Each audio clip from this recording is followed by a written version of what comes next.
السلام علیکم۔ پاکستانی سیاست کی بات کریں تو اس وقت 3 اہم ترین ایشو سے بحث جاری ہے۔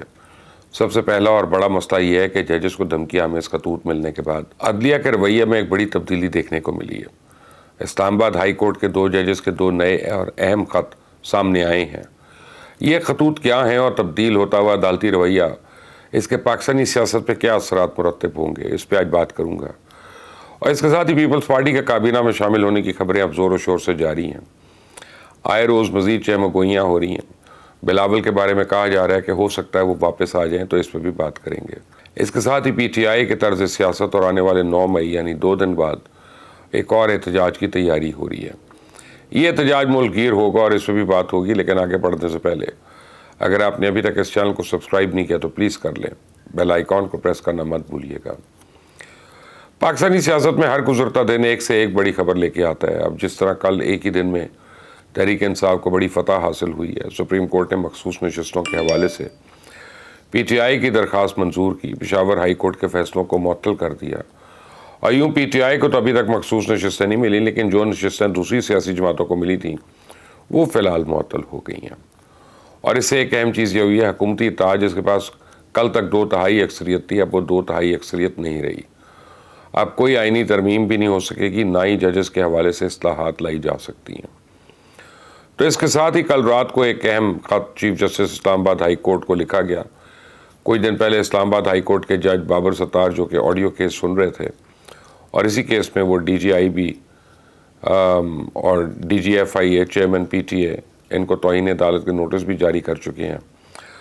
تینوں اداروں کو 15 لاکھ روپیہ جرمانہ بھی عائد کر چکے ہیں۔ ان کے خلاف سوشل میڈیا پہ ایک کیمپین شروع ہوئی کہ وہ امریکی شہری ہیں، اور ان کے گھر والے بھی امریکی شہری ہیں۔ اب یہ کیمپین ایک پورا ہفتہ جاری رہی، اور اس کے بعد اسلام آباد ہائی کورٹ کی طرف سے ایک اور اعلامیہ سامنے آیا ہے، جس میں انہوں نے کہا کہ یہ کیمپین جھوٹ اور بددیانتی پہ مبنی ہے۔ جسٹس بابر ستار کے پاس اس وقت پاکستان کے علاوہ کسی اور ملک کی شہریت نہیں ہے۔ عدلیہ پہ دباؤ ڈالنے کے لیے ایسا کیا جا رہا ہے، حقیقت اس کے برعکس ہے۔ اس کے بعد رات جسٹس بابر ستار نے اسلام آباد ہائی کورٹ کے چیف جسٹس کو ایک خط لکھا۔ اس خط میں انہوں نے کہا کہ خط کو بنیاد بنا کر کارروائی کو توہین عدالت میں تبدیل کیا جائے، اور آج اسلام آباد ہائی کورٹ کے چیف جسٹس عامر فاروق ممکنہ طور پہ جسٹس بابر ستار کے خلاف سوشل میڈیا پر توہین آمیز عدالت کی کارروائی کے لیے لاجب بینچ تشکیل دیں گے۔ اس پہ فوری سماعت ہوگی اور ذمہ داروں کا تعین کیا جائے گا۔ جسٹس بابر ستار کے بعد جسٹس محسن اختر کیانی نے بھی اپنے خلاف جاری مہم پر توہین عدالت کی کارروائی کے لیے چیف جسٹس کو خط لکھ دیا، اور اب دونوں خطوط پر مشترکہ بینچ بنے گا، اور یہ عدلیہ کے رویے میں تبدیلی ایک بڑے عرصے کے بعد دیکھنے میں آئی ہے۔ انصاف دینے والے چیف جسٹس سے انصاف مانگ رہے ہیں۔ پہلے 6 ججز کا خط آیا، اس پہ سو موٹو کیس کی سماعت جو ہے سپریم کورٹ میں ہو رہی ہے، اور اب ہائی کورٹ کے جج بھی ادارہ جاتی رد عمل دے رہے ہیں۔ تو ماضی قریب میں جب جسٹس شوکت عزیز صدیقی کو ہٹایا گیا تب خاموش رہے۔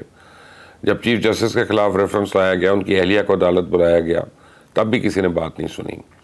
پھر سپریم کورٹ کے 2 ججز ایک ہی ہفتے میں مستعفی ہو کے گھر چلے گئے، اور اب عدلیہ میں تبدیلی دیکھنے میں آ رہی ہے۔ اب دوسری اہم چیز جو ہے پیپلز پارٹی کے حوالے سے، پیپلز پارٹی نے کابینہ کا حصہ بننا ہے یا نہیں بننا، اس کا فیصلہ تو اگلے چند دنوں میں ہوگا۔ اور میں آپ کو کئی ہفتوں سے بتا رہا ہوں کہ پیپلز پارٹی آئے گی، حکومت میں شامل ہوگی۔ بہرحال اس وقت حکومتی اراکین یہ بتاتے ہیں کہ پیپلز پارٹی کے کچھ لوگ گورنر پنجاب کی دوڑ سے اس لیے باہر ہو گئے کہ شاید انہیں کابینہ میں حصہ دیا جائے، اور اس میں کافی حد تک سچائی ہے، کیونکہ اس سے پہلے پنجاب میں گورنرشپ کے لیے قمر زمان قاہرہ کے بھی نام آ رہا تھا۔ اس کے علاوہ 2-3 اور بڑے نام تھے جنہیں پنجاب میں گورنرشپ دینی تھی لیکن نہیں دی گئی۔ اور اس کے علاوہ رانا ثناء اللہ کے مطابق وزیر اعظم شہباز شریف نے بلاول بھٹو سے ملاقات میں ان سے کابینہ میں شمولیت کی پھر سے درخواست کی، تو بلاول نے جواب دیا کہ وہ پارٹی میں اس معاملے پہ بات کریں گے، اور شنید یہ ہے کہ پیپلز پارٹی نے کافی حد تک یہ فیصلہ کر لیا ہے کہ انہیں کابینہ میں شامل ہونا ہے، اور اس کی 2 وجوہات ہیں۔ پہلی تو پیپلز پارٹی کے اندرونی وجوہات ہیں۔ ظاہر ہے ان کے ممبر قومی اسمبلی بھی چاہتے ہوں گے کہ بڑی گاڑیوں میں سفر کیا جائے، وزارتوں کے مزے لیے جائیں، اور دوسری وجہ بیرونی پریشر ہے، یعنی حکومت کی طرف سے بھی، اور ان پر دباؤ ہے کہ اب ڈپٹی اسپیکر، صدر، چیئرمین سینٹ اور گورنر کے عہدے تو لے لیے، تو اب وفاق میں بھی ذمہ داری لی جائے۔ اور شاید یہ بھی ہے کہ بلاول بھٹو دوسری بار وزیر خارجہ بننے کے لیے تیار ہو چکے ہیں۔ اسحاق ڈار کو بھی اس وجہ سے ہی ڈپٹی پرائم منسٹر بنایا گیا، اور اطلاعات یہ ہیں کہ جو ہی پیپلز پارٹی کو CEC کی میٹنگ ہوگی اسے پیپلز پارٹی کے کابینہ میں شامل ہونے کی باضابطہ منظوری دے دی جائے گی۔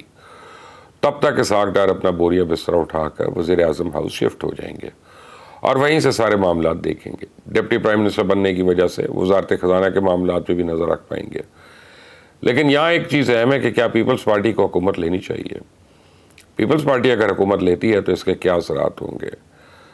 تو اگر خدا نہ خواستہ یہ سیٹ اپ اوپر نیچے ہوتا ہے تو الزام ایک بار پھر نون لیگ کے ساتھ کیا پیپلز پارٹی پہ نہیں آئے گا؟ بہرحال پیپلز پارٹی اور نون لیگ میں مفادات کا ٹکراؤ نہیں ہوگا۔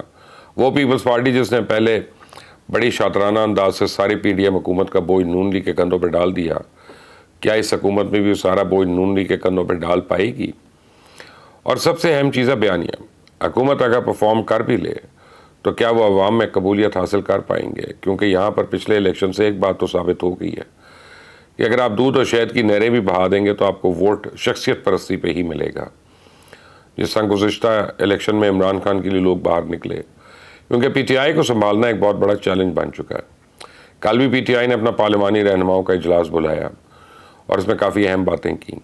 علی امین گنڈا پور بار بار وفاق کو دھمکیاں دے رہے ہیں۔ کل وہ کہتے ہیں کہ عمران خان آج جیل میں ہے، جس دن اس کا حکم آیا پھر تمہیں بتائیں گے کہ تمہارے ساتھ ہوتا کیا ہے۔ گورنر آج لگانے کا شوق بھی پورا کر لیں، دیکھتے ہیں کیسے لگاتے ہیں۔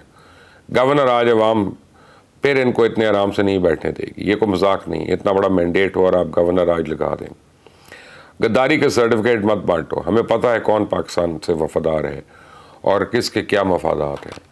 تو ہمارے باپ نے جنگ لڑی ہے، تم بتاؤ تمہارے باپ نے کون سی جنگ لڑی؟ تم نے تو جنگیں لڑی بھی تو اپنے لوگوں کے خلاف لڑی۔ تو اس طرح کی غیر ذمہ دارانہ بیانات سے تو ثابت ہوتا ہے کہ PTI دوسرے سیاستدانوں کے ساتھ مل کر آگے چلنے میں کوئی دلچسپی نہیں رکھتی ہے۔ عمران خان جیل میں آرمی چیف کا نام لے لے کر الزامات لگاتے ہیں، اس کے بعد باہر مضمون لکھتے ہیں، اس میں بھی آرمی چیف پہ الزام لگاتے ہیں، پھر مذاکرات کی بھی بات کرتے ہیں، منت سماجت کرتے ہیں۔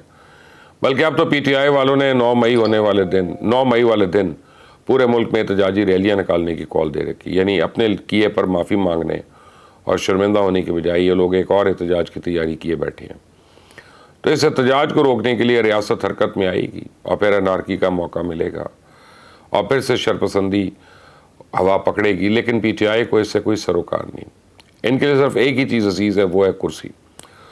کرسی کے لیے ہی آپ دیکھیں گے کہ چیئرمین پبلک اکاؤنٹس کمیٹی کا نام ابھی تک نہیں طے پا رہا۔ پہلے شیر افضل مروت کا نام آیا، پھر وہ تبدیل ہوا، حامد رضا کا نام آ گیا، اب وہ بھی تبدیل ہو کے شیخ وقاص اکرم کا نام سامنے آیا ہے۔